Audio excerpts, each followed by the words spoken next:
O ngayon mga bossing Chipamuser, pumunta tayo kay Petra. Dahil si Petra, kay Alan Peter Cayetano, no?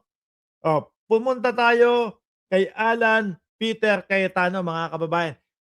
Ano 'to, nanghihina na loob nito, at tingin ko po alam na ni Alan Peter Cayetano, mga boss Chipamuser, sa sarili niya na wala na siya. Talagang sinipa na po siya bilang Senate President, 'no? Bakit po? Biruin mo ba naman, ilagay muna natin mukha ni Peter Cayetano para mabwisit kayo.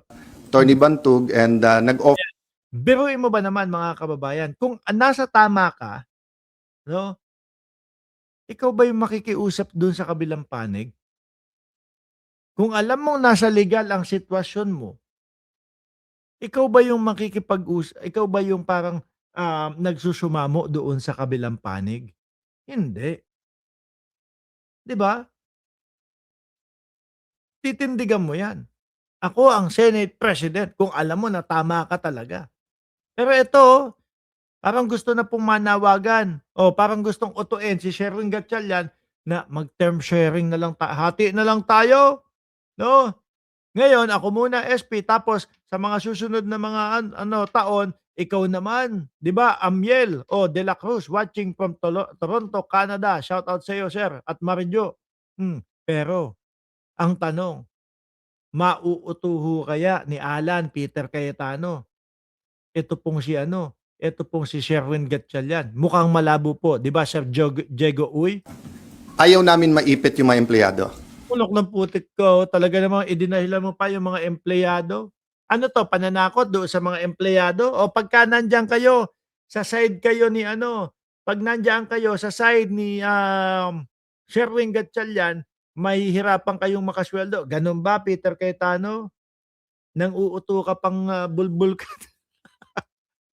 So I sent him a letter to talk with Tony Bantug, and nag-offer kami kung Na? gusto ni Senator Ikaw pa mag-o-offer, sabi mo nasa tama ka. Ibig lang sabihin nito, mga kababayan, tanggap niya na sa sarili niya na wala, talo na tayo, utuin na lang natin, baka mauto pa natin, 'no? At least term sharing, kung ano man yung, i-o-offer nila, pagka naman tapos na yung kanyang termino, mga kababayan, ang ginagawa pina-padlock naman, 'no? Pina-padlock ni Peter Cayetano, tapos hindi na pumapayag na makaupo yung um, yung susunod sa kanya. O yan, sabi ni Addictus Rex, galing po 'to kay Attorney Claire Castro, yang mensahe niya, "Truth does not negotiate." Correct. Yung ikaw pa yung negosyo sa kanila. Sabi ni Dukha, desperado moves. Si Ma'am Neng Gigi nandiyan na din po. Win, pareho na lang kami pipirma kahit walang designation. So I think the letter was delivered mga 8 a.m., a little bit past 8. Ang sagot nila noong 12 o'clock is that hindi na siya secretary at mag-turnover na lang. So I really want to avoid, sa dami ng problema ng ating bansa, that we have to write land bank, maipit yung sweldo ng mga empleyado, and Nagpapahiwatig, napapahirapan yung mga sweldo ng mga kasi mga kababayan, 'no, yung OSAA, yung iba pong halos lahat yata, lahat po ng empleyado, mga boss Chipamuser, ultimo po OSAA, nandoon po sa panig, 'no, nila Sherwin Gatchalian. Nagpapalakpakan nga po, nung nagbalik po ang Senado, 'Di ho ba nakita niyo 'yun sa hearing ni Erwin Tulfo? Nagpapalakpakan po, mga kababayan. Nandun lahat ng empleyado. Sa kanila walang umattend, walang pumunta. Oh, ngayon, hindi po ba pananakot itong sinasabi mo, Alan Peter Cayetano, na kesyo maiipit yung mga sweldo, et cetera, et cetera, para bumalik sa inyo at 'wag nang umattend doon sa mga hearing at doon sa mga, um, kumbaga pag-adjourn at pagbalik nung kaila Erwin Tulfo? 'Di po ba, mga kababayan, halatang-halata itong si, Alan Peter Cayetano na, um, yung tipo bang tinatakot niya lahat. Sabi ni Chess Master, 'pag inaresto na mga mastermind, matatahimik na ang bansa. Hangga't nandiyan sila Defensor Marcoleta, Cayetano at mga anak ni Duterte, walang katahimikan ang Pilipinas. Totoo yan, sir. Sila lang ang nanggugulo at laging gumugulo sa ating bayan po. everything. And I'll never bend the law, nor will I bend the Constitution, but I will bend backward for our employees para hindi sila maipit sa gulo for as long as it doesn't bend the law. Di ba? So kung internal rules or regulation that is not attached Sabi ni Ma'am ng GGO, style bulok, di naman siya concerned sa mga employees ng Senate. Iniisip lang niya yung sarili niya. Yung makaruktong pa o makadugtong pa na siya ay Senate President. Sabi ni Blonde Villamor, Boss Mark, bumoto na lang si Alan Cayetano kay Win para maging 13 at maging SP na si Win. Sabi niya dati, iboboto niya si Win. May ganun pa siya. Wala naman to eh. Yun nga pong yung 10K para sa bawat pamilya eh. Nasunod po ba? Wala naman mga kababayan, 'di ba? O inuto yung mga Pilipino nung panahon ng kampanya. Walang nangyari. Hindi nangyari ho. Ay hindi sabi nung kaibigan natin na sila Boss Mike, 12K na daw po 'yon. Bakit? Sinama na po yung 2,000 na pangako naman ni Rodante Marcoleta. to law or it is not morally wrong. That's why I thought of my staff thought of the idea na pag pareho nakapirma para eventually pag nagkaroon ng decision, walang legal infirmity. And it will also prevent yung magfilean yung dalawang kampo ng usurpation. 'Di ba? Kasi of course, as far as I'm concerned, nag-usurp ng authority si Senator Win. Oh, usurpation of authority daw po. No, si Sherwin Gatchalian.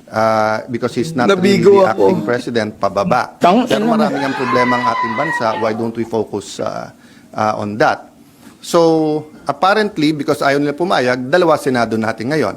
You have the Senate of the Philippines and you have the Senate Isa lang, wag po kayong maniniwala dito kay Alan Peter Cayetano. Isa lang po ang Senado. Senado ng Pilipinas po, mga kababayan. Iyon po ay sa pangunguna ngayon ni acting Senate President Win Gatchalian. At yung Senado po na sinasabi ni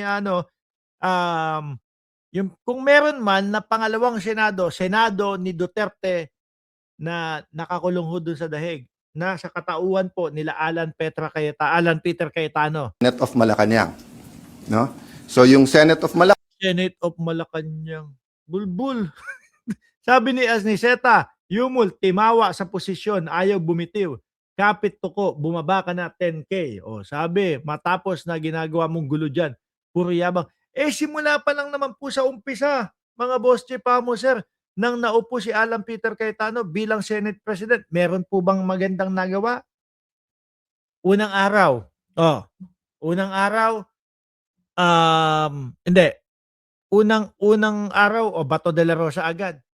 Yung itinago. 'Di ba si Bato de la Rosa, tapos pinatakas nila. Yun. Sumunod, kasama doon sa araw na yon, yung yung barilan. Yun yung pinaka-worst eh. Yung barilan po sa loob ng Senado, mga boss mo sir. First time in the history po, mga kababayan. Pero puro ganun lang po, mga boss mo sir. Wala na, lahat pambabastos na po, no?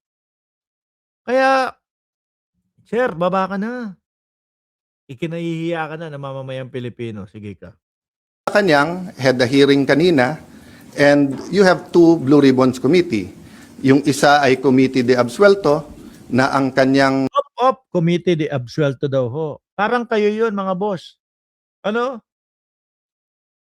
Kasi tignan mo ho, mga kababayan. Committee de Absuelto. Sino po ang gustong umabsuelto at sino po ang gusto na ang mangyari po sa mga diskaya ay maging maging tawag doon? Maging tawag doon? Paki-comment nga. Diyan sa comment section, nasa dulo ng dila ako, mga kababayan. Ang gusto ni Marcoleta sa mga diskaya gawin silang kumbaga state witness, ayan. Kahit hindi ko pa nababasa, state witness. Biruin mo, mamamayang Pilipino, eh, basang-basa na sila yung talagang pinaka-big time at pinakamalala. Tapos state witness para kay Rodante Marcoleta.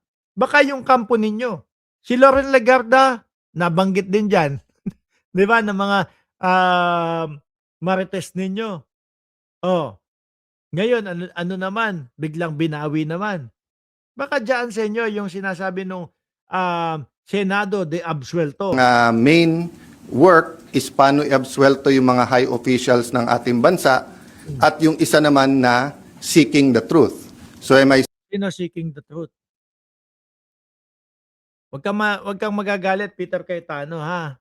Ang seeking the truth talaga, yun, yung bagong ano, yung bagong, komite o yung bagong, Blue Ribbon Committee, hindi kayo. Sa inyo ayan, oh, maski nga yung talagang pinakamalala, gusto pang gawing state witness ni Rodante Marcoleta. saying lahat ng sabihin ng 18 ex-Marines ay completely true? No. What I'm saying is nga, give them a chance. I heard they have other evidence, including videos.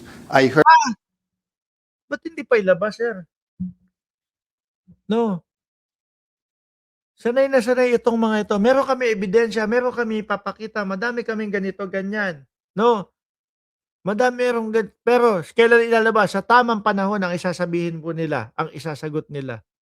Kapagka gusto niyong patalsikin, paalisin, gigil na kayo. Ilang taon na ang gigil ninyo kay Presidente Marcos na mapatalsik, mapaalis bilang, bilang presidente. Aba, ilalatag niyo na agad yung ebidensya niyan para hindi na tumagal pa yung pamumuno niya. Dito ko lang ho sa mga taong ito nakita, mga kababayan, na gigil mapatalsik ang presidente pero mga ebidensya po nila sa tamang panahon. Si Shiro Kansaki, "Uy, saan ka nagpunta? Ilang araw kang nawala, na-miss ka namin. Kahit wala ka dito, ha, ishina-shoutout kita, miski tanong mo sa kanila." Sabi ni Marillo, ini-edit pa, boss. 'Di ba? Magtataka ka ho dito sa mga ito, mga kababayan, eh. 'No, sasabihin nila, "Eto mga ebidensya namin, mapapatalsik, masisibak, maaalis, si Pangulong Bongbong Marcos." Pero kapagka inano na, yung ebidensya hiningi na sa kanila, wala na ho. Sa lalong madaling panahon na po ang sasabihin nila, mga kababayan. O 'di mga gago, 'di ba? Kaya yang 18 marites mo, Alan Peter Cayetano, tingin ko oblo ang kapupulutan diyaan sa mga 'yan, 'no?